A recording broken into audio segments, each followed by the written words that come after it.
文莱大天府主采购副千岁，奉千岁令要重启办事制式，特别到台南守庙天大来领天旨。董事长徐国润热烈招待欢迎，双方嘛互相致敬纪念品。来遮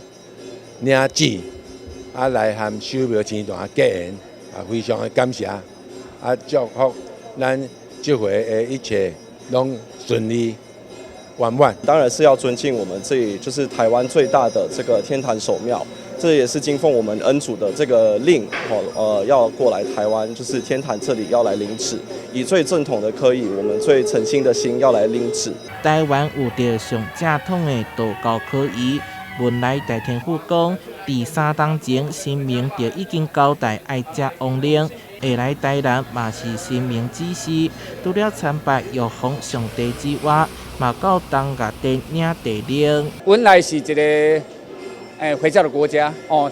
华人也有啊，但是它变成一个族群，但是因是认定台湾，所以讲代表咱台湾宗教的软实力来天大领天旨啊，甲地面领地令哦所以说伊行医制制嘛，梁上帝管天府的嘛